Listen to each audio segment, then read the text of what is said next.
Senator from Tennessee. Thank you, Mr. President. There can be no doubt Elon Musk is a patriot. He has revolutionized entire industries, whether it is PayPal, Tesla, SpaceX, Neuralink. Across his businesses, there are so many things that he could be working on. But when President Trump asked him to join the administration, he answered that call. He said yes, and he committed himself to serving the American people and helping get this fiscal house in order. In many ways, he is tackling one of the biggest threats to our nation's sovereignty, and that is our debt, $36 trillion in debt.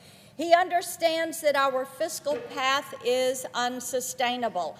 And today, we are spending more money to service our debt than to fund our entire military. And as this debt grows, it will become more and more difficult to fund basic government functions. That is why he is leading the Department of Government Efficiency, trying to rein in reckless spending and to get this country back on the track to fiscal health. Now, so far, DOGE has had a lot of success.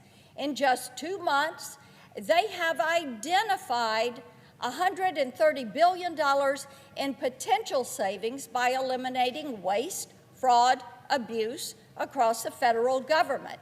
They hope that that number, and they fully expect that number to reach $2 trillion by the time we get to Independence Day next year, which, by the way, will be our 250th birthday. Every American should be applauding this effort. Our children and grandchildren's future depends on a free America. But because he has been helping President Trump, he has become a target for the radical left, which has launched a domestic terrorism campaign against his company, Tesla.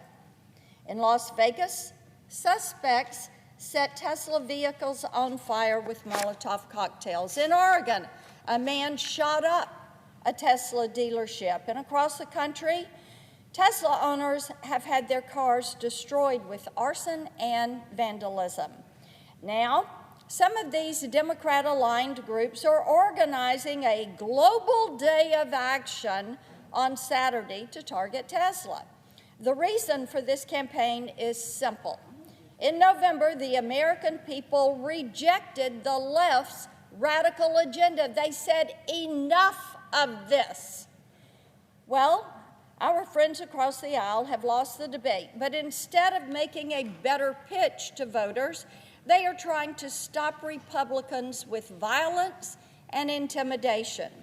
The Democrats spent the last 4 years denouncing domestic terrorism and supporting EVs. Yet now, they are eerily silent.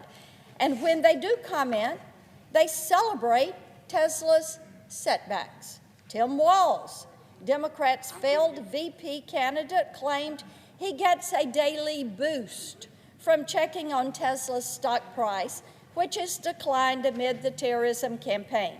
Democrat ally and late-night host Jimmy Kimmel seemed to endorse the violence, sarcastically telling his audience, and I quote him, "Don't ever vandalize Tesla vehicles," end quote.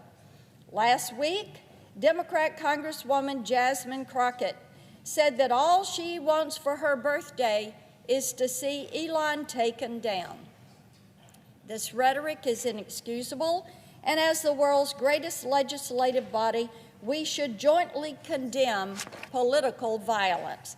That's why I'm asking for unanimous consent to pass the resolution that condemns the horrific acts of violence, arson, and domestic terrorism committed against Tesla dealerships and facilities. There is no reason why Democrats should oppose this resolution.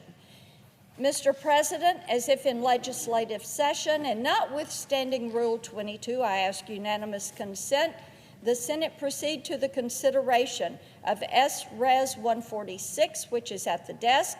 Further, I ask that the resolution be agreed to, the preamble be agreed to, and that the motions to reconsider be considered made and laid upon the table with no intervening action or debate. Is there objection? Mr. President. Senator from Connecticut. Mr. President, thank you. Reserving the right to object. Listen, come on. This resolution is not about violence or domestic terrorism. It just isn't. This is a resolution that says one thing, and one thing only. Elon Musk is in charge. He matters more than anybody else. Musk is subject to a different set of rules than everybody else. The Trump administration serves him, not us. The Republican Party serves him, not us. Elon Musk right now is effectively stealing from the American people. He is combing through our government, awarding himself contracts, canceling contracts for his competitors. He's shutting down agencies that stand in the way of his business, his growth. He's giving himself access to secret information about government enforcement actions against his competitors. He is also, at the same time, currently the largest funder of Republican politics in the nation. He spent $250 million backing President Trump's campaign. He recently told the president that he would contribute another $100 million to the president's political arm. And guess what? At that same time, the president stood on the White House lawn to give a taxpayer-funded commercial for Elon Musk's cars. That's corruption at a scale that we have not seen before in this country. The integration of the Trump White House and the Republican Party and the business interests of the richest man in the world. It's wrong. Now, this resolution claims to say something about domestic terrorism, but the only terrorism, the only violence it mentions is violence carried out against, you guessed it, Elon Musk. On an annual basis, there are 11,000 reported incidents of domestic terrorism. 11,000. Only a handful of them impact Tesla dealerships, but they're the only acts of violence mentioned in this resolution. 52% of the reported attacks were based on racial or ethnic targeting by radicalized attackers, but they aren't mentioned in this resolution. Only Elon Musk is mentioned in this resolution because a different set of rules apply to him, because he is in charge and he deserves protection that no one else gets. He deserves a White House TV commercial for his cars. He deserves to give himself contracts and steal from his competitors. He deserves to have his own resolution. And people are asking why. Why does the richest man in the country get this special treatment? To most people, it feels pretty fishy. It definitely feels wrong. Now, I hate violence of any kind, whether it's perpetrated against right, left, or center. I've spent my life on this floor fighting violence, but I also hate inconsistency. So I'm going to make my colleague a pretty reasonable offer here. At the same time that President Trump is saying that he's going to vigorously pursue people that attack Tesla dealerships, he's giving pardons to the people who beat the hell out of Capitol Police officers. So I don't think that we should consent to a resolution that says we care about violence, but only when it's committed against the business interests of the richest man in the world. And I have a way to solve that problem.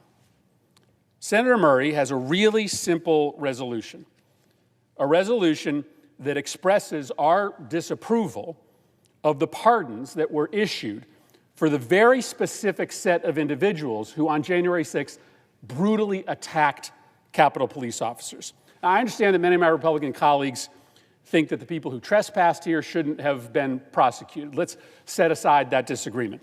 This resolution just says that the specific set of people who viciously attacked police officers, the ones that hit the police officers over the head with metal poles, that those people shouldn't have been given a get-out-of-jail-free card. And so why don't we just be consistent? Why don't we say that violence matters when it's committed against Elon Musk's dealerships, and it matters when it's committed against the people that protect us? And so my offer is to just pass both resolutions right now. Right now. We could just agree by unanimous consent to your resolution, and we could agree as a body that you shouldn't pardon the people who brutally beat the people who show up every day to protect us. They matter too. Elon Musk isn't the only person that matters. Capitol Police officers matter too. So I'd ask the senator to modify her request to add the following: that the Committee on the Judiciary be discharged from further consideration and the Senate now proceed to S-Res 42, a resolution condemning the pardons for individuals who are found guilty of assaulting Capitol Police officers, that the resolution be agreed to and the motion to reconsider be considered, made, and laid upon the table. If we agree to move forward on this unanimous consent, I think we can move forward on the senator's request as well. Is there objection to the modification? I object. Objection is heard. Is there an objection to the original request? Mr. President? Mr. President, there is. Mr. President? Objection is heard. To speak on my objection, I think it's important to note that the resolution I presented does not mention Elon Musk. The resolved title in this, and by the way, it's really short, that the Senate condemns the horrific acts of violence, arson, and domestic terrorism committed against electric vehicles, car dealerships, and charging stations across the United States. Now, for years, my Democratic colleagues have come to the floor and supported EVs. Just last year, my colleague from Connecticut claimed, and I quote him, "If you want to cut emissions and save the planet, we need more electric cars on the road," end quote. And as domestic terrorists target the largest EV company in the world, they refuse to condemn the violent actions. And in the past, he's also condemned vandalism and political violence. Now, as BLM rioters rampaged through American cities in the summer of 2020, he posted on X that, and I quote, "Looting and property damage is bad." He deleted that post, but I'll give him credit. His sentiment was right. And after an assassin's bullet almost took the life of then President Trump, he said, and I'm quoting, "There is no room in America for political violence." He was right on that quote. And as we see a wave of political violence in our country today, Democrats should have no problem condemning it.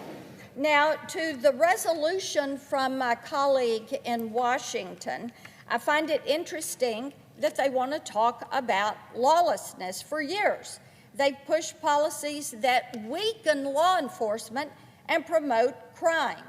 As BLM rioters rampaged through Seattle in 2020, my colleague called on the Department of Homeland Security to remove federal agents from the city who were trying to quell the unrest.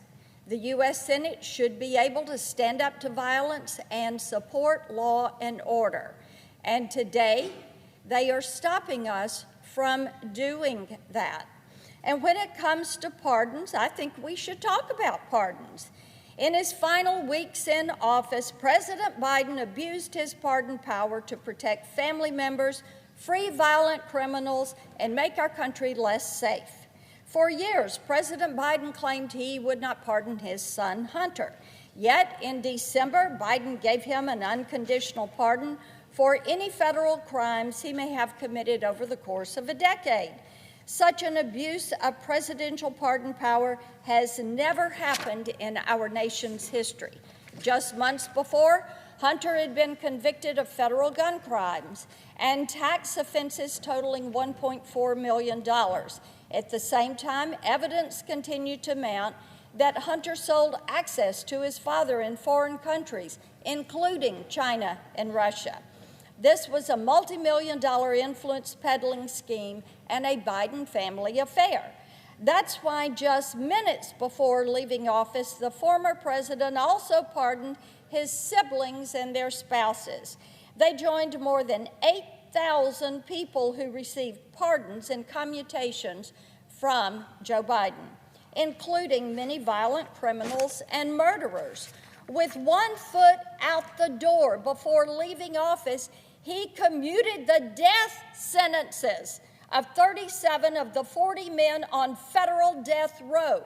including, get this, Thomas Sanders, who kidnapped and then shot a 12-year-old girl and he cut her throat. That's who Joe Biden decided to commute a sentence on. Anthony Battle, who murdered an Atlanta prison guard with a hammer in '94 while serving a life sentence for raping and murdering his wife, and Caboni Savage, who was convicted of committing and ordering the deaths of not one person or two, 12 people, including 4 little children. If we should be condemning any pardons, we should start with violent criminals. To be clear, Senate Republicans strongly oppose any violence, especially toward our nation's brave law enforcement.